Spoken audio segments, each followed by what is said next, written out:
So let's see, if in answering some of these questions, we can produce kind of the beginnings of good writing. So again, this process. What's a way to read closely? Well, one way is to focus your reading in part through these questions about time. Create discussion questions. Discuss. Then come to some conclusions that you can then write down, and these are the beginnings of an essay or a longer work. So here are my thoughts about why Dickens might have begun with an ab ovo beginning. In the opening lines of David Copperfield, Dickens writes about the superstitions that the nurse and local women entertain relating to the hour of David's birth. So for some reason, I guess in 19th century England, people thought that if you were born at midnight or right after midnight on a Friday, you were kind of cursed. So you'd be unlucky and you'd end up interacting with more like ghosts and stuff. Okay. So, though the narrator's tone is somewhat dismissive of their superstitious beliefs, right? And I can see that if I go back here. It was declared by the nurse and by some sage women, right? There's a little sarcasm there, who had taken a lively interest in me. Like, we know that Dickens is being a little bit dismissive of their superstitious views of his birth, right? So, though the narrator's tone is somewhat dismissive of their superstitious beliefs, that David was destined to be unlucky in life for being born on a Friday at midnight, Dickens's choice to begin the novel ab ovo at the moment of the main character's birth suggests a similar kind of superstitious thinking. By choosing that the opening of the novel should be David's birth, Dickens is suggesting that one's birth, literally what happened at the scene of your birth, can be crucial to understanding one's character later on, suggesting that it does indeed carry a kind of influence, superstitious or not, over one's future. So what I mean by that is, most of us were born in a hospital and pretty much the same thing happened, right? You were born, you cried, other people held you, were happy, whatever. Like, we don't usually think of that scene as being a matter of destiny.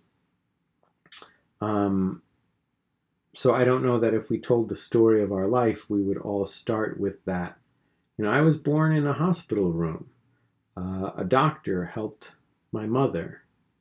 Then my mother held me. And my father was there too.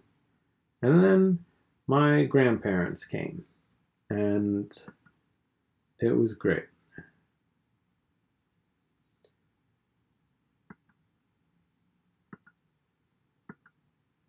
So we don't always begin. So it wouldn't be something naturally that we did, right? To begin telling our life story, our biography with, like, I was born in a hospital.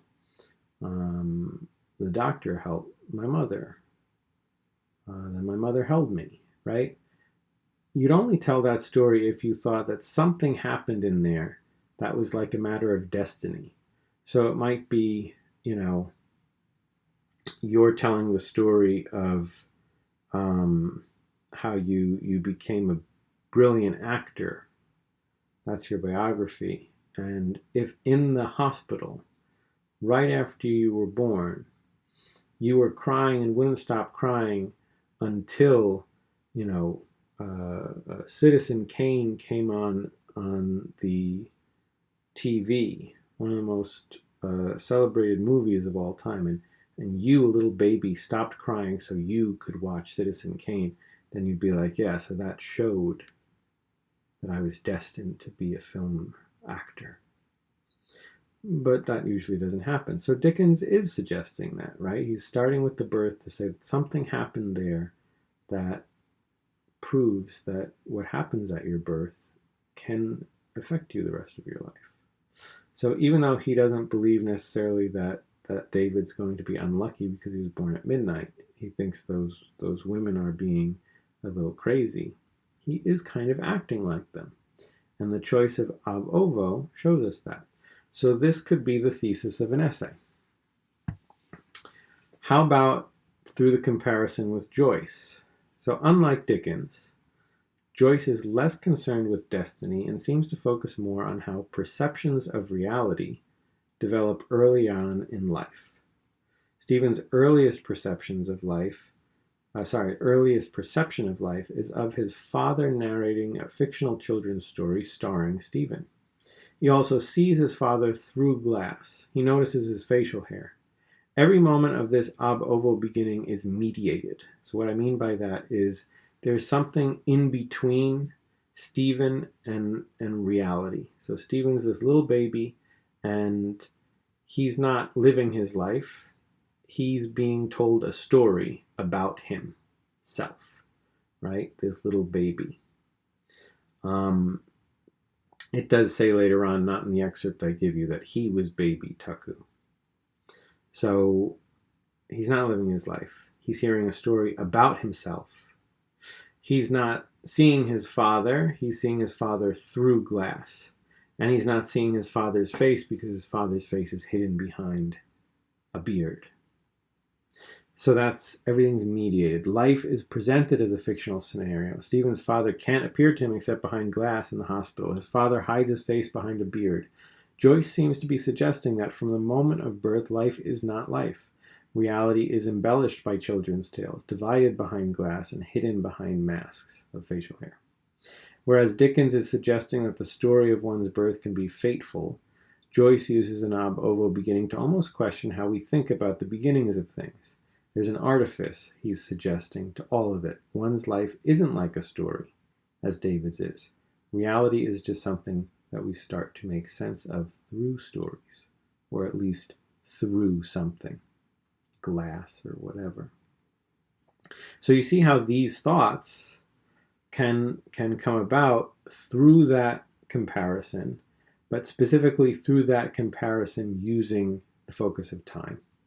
And I could write a really interesting essay just comparing two famous books whose first chapters are really about, the infant version of their protagonist, and focus on, the choice to begin at the beginning and what that time choice really, what effect it has in both texts, and then comparing and contrasting them.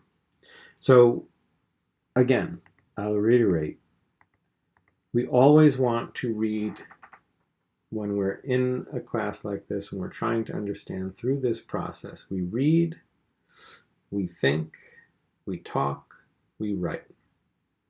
But those are such broad things that when we're reading, we want to have kind of in the back of our mind all of these tools that we can apply to ensure that what we think about and talk about and write about will produce good thoughts and good writings. And so time is one thing that we can use to focus our thoughts, to know to look for it, to know to question it, and then we can make it part of our discussion. It's not the only thing to talk about, right? There should be other things that you know to look for. But this is one thing you can look for, and if you look for it, it'll lead to good questions. If you produce good questions, you should talk to people. If you talk to people, you'll produce good thoughts, and then you can write down those thoughts, and those will lead to good thesis statements, good essays, good writing.